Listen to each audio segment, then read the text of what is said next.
Hello and welcome to my report for May 2023 on the electrical systems at our property in Huntingdonshire, England. Here's what's involved in outline form, and you can find further details in the text below the video. As always, this first graph shows the daily electrical energy coming into the property from the grid and from our two solar arrays. These figures come from the daily readings of the two solar generation meters and the electricity meter. The total solar production this month was 843 units, an average of 27.2 units per day. 160 grid units were imported in total, with 5 at normal rate and the rest at economy 7 low rate. The large spikes on the 12th and the 13th were due to overnight charging of my brother's EV on 2 overnight stops when travelling from Cumbria to Kent and back. And the smaller spike on the 31st was warming the pool a little, ready for the invasion of 3 granddaughters who were visiting on the 1st of June. 20.5 units were exported to the grid, according to the Tesla app, which was 2% of the total electrical energy coming in and 2.4% of the solar energy produced. The solar contribution to the month's electricity input was 84.1%. Here's the second graph, which shows how the electrical energy reached the property in the car, either directly or via the Powerwall. The Tesla app supplies most of these figures, with the car's home charging figures coming from the My Energy app.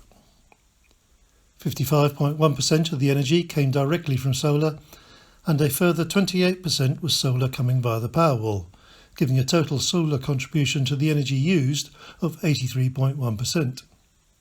That would have been in the 90s without my brother's visits, but I've now prepaid for charging our car when we visit him in Cumbria later in the year. I've categorised that usage as home, as the energy did not go into our car. The Zappi charger puts 171.7 solar units into the car, about the same amount as last month, and we did not need any other charging during the month. The energy to drive the 271.6 miles in May therefore cost nothing. This graph shows the energy going into and coming out of the Powerwall each day, as reported by the Tesla app. 89.6% of the energy which went into the battery came back out. And here is the self-power graph based on figures from the Tesla app, which reported that the proportion of self-power was 84.6%. The 3 grid events previously described account for the 3 days below 50%, and there were 5 other days when a small grid boost was given to the Powerwall when mediocre solar was expected the following day. This graph shows the solar southwest production over the years since installation. 483 units was the 7th best May over the 12 years, slightly below the month's arithmetic mean of 491.8 and the median of 487. Here is the cumulative year-to-date graph for the southwest array. Despite the very average month, 2023 has, perhaps surprisingly, climbed from 9th to 6th place out of the 12 years in a closely packed midfield.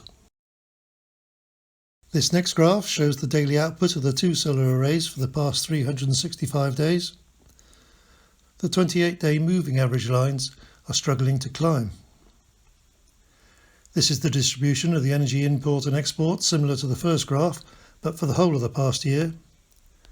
And this graph shows just the daily solar production for that same period. And here's my usual final graph showing a summary of our grid electricity usage over the years since our move here in the summer of 2011. The grey line shows the number of low rate units and the red line the number of normal rate grid units used each month as measured on the left-hand scale. The monthly electricity bill is shown by the yellow line in the right-hand scale, and the green line shows the monthly contribution to our feed-in tariff for the old Southwest Array's production. In answer to the question posed last month, British Gas did overestimate the production up to the 1st of April for the 12th year running, so reducing slightly the amount payable by them to me. That's all for now. I'll leave you with the Tesla app graphs for each day of May and hope to see you again next month.